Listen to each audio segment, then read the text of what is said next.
A Mão e a Luva, Machado de Assis, capítulo 14, ex abrupto, que é uma expressão latina que significa subitamente.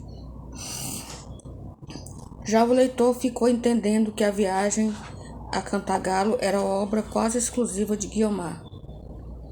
A baronesa relutara a princípio, como das outras vezes fizera, e o comendador pouca esperança tinha já de haver na fazenda, mas o voto de Guiomar foi decisivo. Ela fortaleceu com as razões do comendador, alegando não só a obrigação em que a madrinha estava de desempenhar a palavra dada, mas ainda a vantagem que lhe podiam trazer aqueles 3 meses de vida roceira, longe das agitações da corte. Enfim, invocou o seu próprio desejo de ver uma fazenda e conhecer os hábitos do interior. Não havia tal desejo, nem coisa que se parecesse com isso, mas Guiomar sabia que na balança das resoluções da madrinha era de grande peso a satisfação de um gosto seu.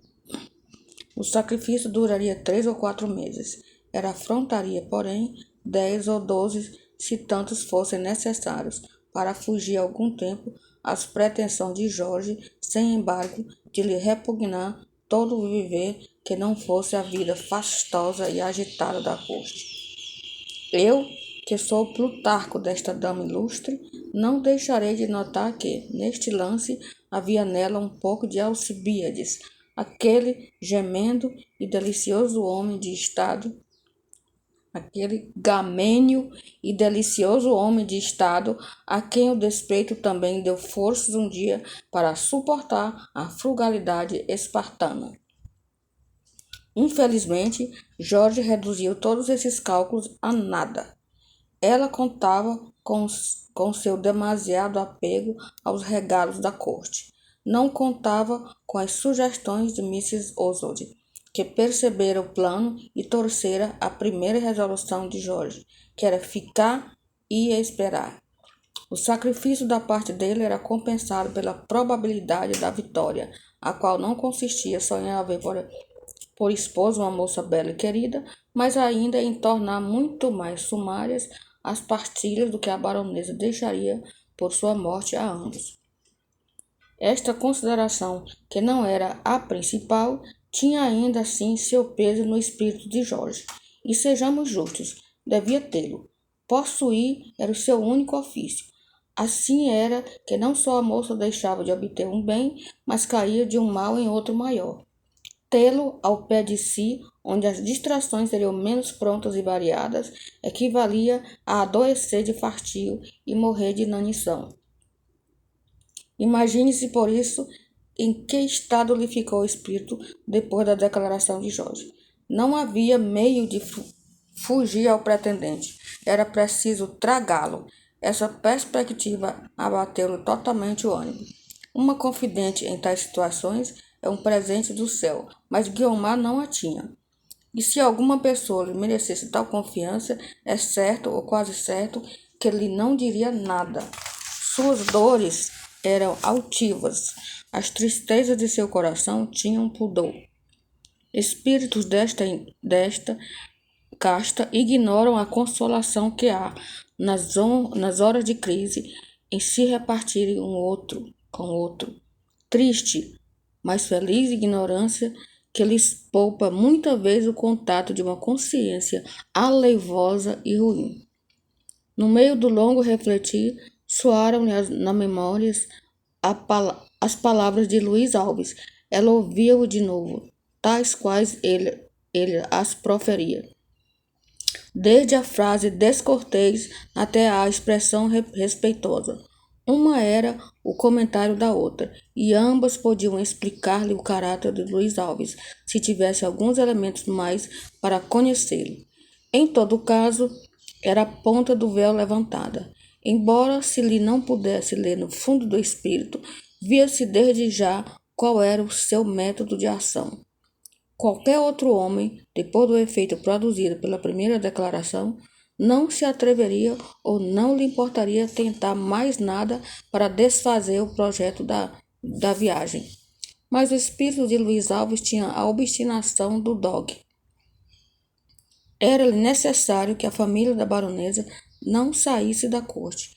Este objeto havia de alcançá-lo a todo o transe.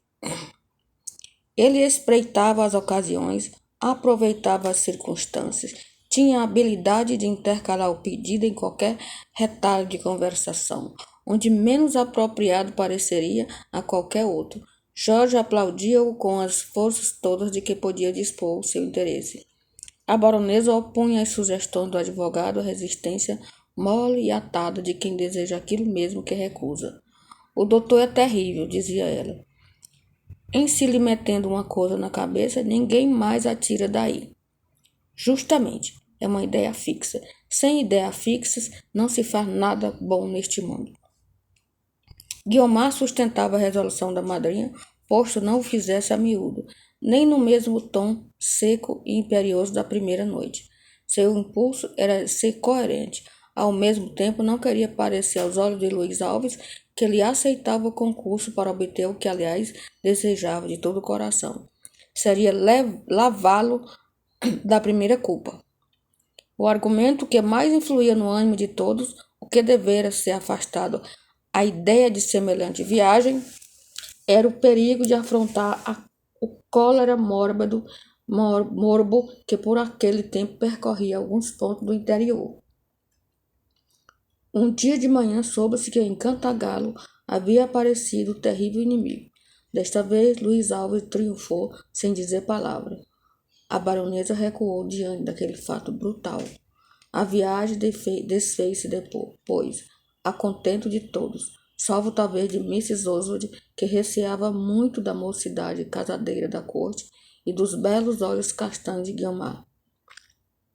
Mrs. Oswald temia ver surgir a cada passo um novo inimigo emboscado em algum teatro ou baile, ou, quando menos, na rua do ouvidor, e não via que o inimigo novo podia ser que estivesse literalmente ao pé da porta. A sagacidade da inglesa desta vez foi um tanto míope. A razão é que Luiz Alves, em todos aqueles seus preliminares, ouve-se com habilidade. Longe de procurar a moça, parecia nada haver alterado nos seus sentimentos, nem desejar mudar a espécie de relações até ali mantinha. Guiomar, entretanto, não podia deixar de comparar aquela espécie de atenciosa indiferença que havia dele para ela com as palavras que anteriormente lhe ouvira, e o resultado da comparação não lhe parecia muito claro. Na noite do mesmo dia em que ficou assentado diferir a viagem para melhores tempos, achavam-se em casa da baronesa algumas pessoas de fora. Guiomar, sentada ao piano, acabava de tocar, a pedido da madrinha, um trecho de ópera da moda. Muito obrigada, disse ela a Luiz Alves, que se aproximara para dirigir um cumprimento. Está alegre. Parece que é a satisfação de me haver malobrado o maior desejo que eu tinha nesta ocasião. Não fui eu, disse ele. Foi a epidemia. Sua aliada, parece. Tudo é aliado do homem que sabe querer, respondeu o advogado, dando a esta frase um tanto enfática, o maior tom de simplicidade que lhe podia sair dos lábios. Guiomar curvou a cabeça e esteve alguns instantes a perpassar os dedos pelas teclas, enquanto Luiz Alves, tirando de cima do piano outra música, dizia-lhe: podia dar-nos este pedaço de Bellini, se quisesse. Guiomar pegou maquinalmente na música e a abriu na estante. Era então vontade sua? Perguntou ela, continuando o assunto interrompido do diálogo. Vontade, certamente, porque era necessidade. Necessidade? Tornou ela, começando a tocar. Menos por tocar que por encobrir a voz. Uma necessidade por quê? Por uma razão muito simples. Porque a amo. A música estacou. Guiomar erguera-se de um salto. Mas nem o gesto da moça, nem a surpresa das outras pessoas perturbou o advogado. Luiz Alves inclinou-se para o moço, como a consertá-lo, e voltando-se para Guiomar, disse-lhe graciosamente: pode sentar-se agora, está seguro. Guiomar sentou-se outra vez muda, despeitada, a bater-lhe o coração como nunca lhe batera em nenhuma outra ocasião da vida, nem de susto, nem de cólera, nem de amor. Ia eu a dizer, sem que ela o houvesse sentido jamais. Não se demorou muito tempo ali. Com a mão trêmula, folheou a música que estava aberta na estante, deixou-a logo e levantou-se. Nestes derradeiros movimentos ninguém reparou, e se alguém pudesse reparar em alguma coisa, a moça tomara a peito desvanecer todas as suspeitas. A primeira impressão fora profunda, mas Guiomar tinha força bastante para dominar-se e fechar todo o sentimento no coração. O que se passou depois, quando, livre dos olhos estranhos, pôde entregar-se a si mesma, isso ninguém soube, a não serem as paredes mudas do quarto ou o raio de lua coado pelo tecido ralo das cortinas da janela, como a espreitar aquela alma faminta de luz. Soube-o, talvez, o seu espelho, quando no dia seguinte lhe refletiu o rosto desfeito e os olhos quebrados. Se foi a meditação noturna que os amoleceu e apagou, não o perguntou ele, naturalmente porque o sabia, mas talvez advertiu consigo que se eram assim mais belos, pediam outro rosto em que caíssem melhor. O de Guiomar queria-os como eles eram, severos, firmes e brilhantes. A baronesa também não deixou de ver que a afilhada não acordara com o mesmo ar de costume. Achou-a taciturna e distraída. Eu, madrinha? Perguntou Guiomar, simulando um sorriso de admiração. Será engano de meus olhos. Não é outra coisa. Estou como sempre. Como ontem, como amanhã. Passei a noite um pouco mal, é verdade. Mas o que tive desapareceu inteiramente. A prova. Guiomar parou neste ponto, chegou-se à madrinha e deu-lhe um beijo. A prova, continuou ela, é que ainda hoje me acha bonita, não é? Criança, respondeu a baronesa, dando-lhe uma pancadinha na face. A tranquilidade da moça era simulada. Apenas a madrinha voltou as costas, cobriu-se-lhe o rosto com o mesmo véu. Ela aprendera desde criança a disfarçar as suas preocupações.